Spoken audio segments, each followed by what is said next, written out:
but for a laugh, really. It's not. It's hardly work, is it? You look so tan. I'm so Well, lucky on that one, yeah. So, yeah. Everyone looks so pasty here, and you come back. And yeah. Well, I did Siberia the week before, so I was minus 50, and then we went out to the Maldives to have a look at something else. Oh my God! I'm surprised you're not ill like that. I was ill, but then I was ill when I was at Clarence House. You Yeah. were really ill for that premiere. Yeah, Okay. yeah. No, and I was ill, because I had the jabs for Siberia, and then I went to Clarence House and almost passed out in front of Prince Charles as well, which is good. And then I thought we were doing celibate success, so then it was just like, I haven't had a shag for months. Why is that a success? But it's not. It's celebrate success. I was like, oh yes, absolutely. Well done. Well done. Okay, We're not filming, are we? Yeah. Well done, me. The Princess Trust, obviously, an amazing charity. Why did you choose to support it? I'm into anything that's going to get people, inspired and give them a hand to get up the line and do what it is that they really want to do. If it's, I think that anything is possible. I think what the Princess Trust does is incredible at giving opportunities to people who wouldn't normally have the opportunities to participate in crafts and skills and also experiences that they would not normally have the opportunity to have. I'd like to be able to be of use and to be to help as practically and as hands-on as possible in that. And what's the charity all about? Kind of young people getting their life back on track. Have you always been on the straight and narrow? You know I haven't. I think I haven't. I've had a little bit wonky. My own story is a bit boring, really. Do you know what I mean? But I have been naughty, and I'm not naughty anymore.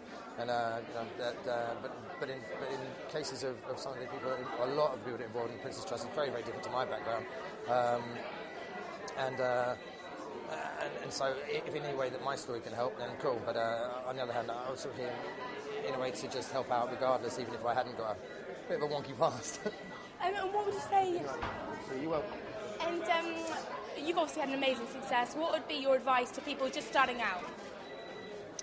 Just starting out, what? Just kind of on the, they want to be successful in whatever it is. Like, what would be your best piece of advice? I'd actually continue to be yourself, no matter what. Even if no matter what, because out there a lot of people are going to try and change you to be something else for them. So if you want to strive to be, I suppose, an artist, creative in any ways, that know what it is that you want to say. And what's fundamentally and intrinsically interesting about you, which separates you from other people.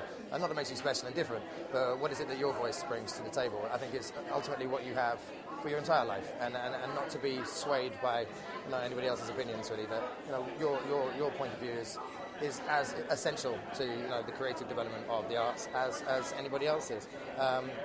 And then diplomacy will find you.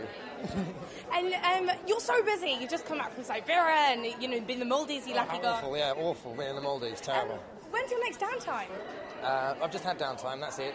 I'm back out now. We're doing Mad Max. It's coming up soon, so I'm starting to train for that. And I'm producing 3 or 4 things. I just had a company that's opened up with Warner Brothers called Executive Options. We've got a company over here that are starting doing some TV production and development, a couple of films in the States. So you want to go behind the camera now?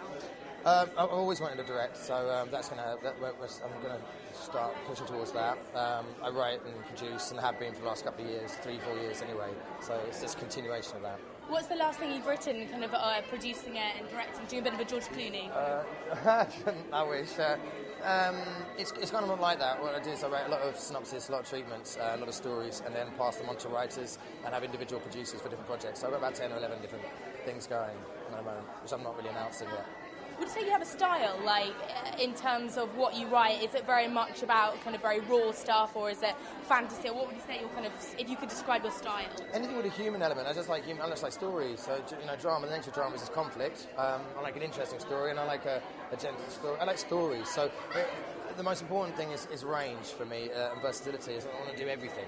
And whatever I do it properly. Even if it falls on its arse and it's terrible, make the effort above and beyond to try and make it the best terrible that it was to do it, and swing from the fences, no matter what the genre is or the style. So I want to do everything, and to the best of my ability, or fail trying. And lastly, you've worked with a lot of people. Who would you like to work with, like to get involved in one of your films you're producing, or something you haven't yet worked with? There's so many people. It's so many people. It's like I intend to work with so many people.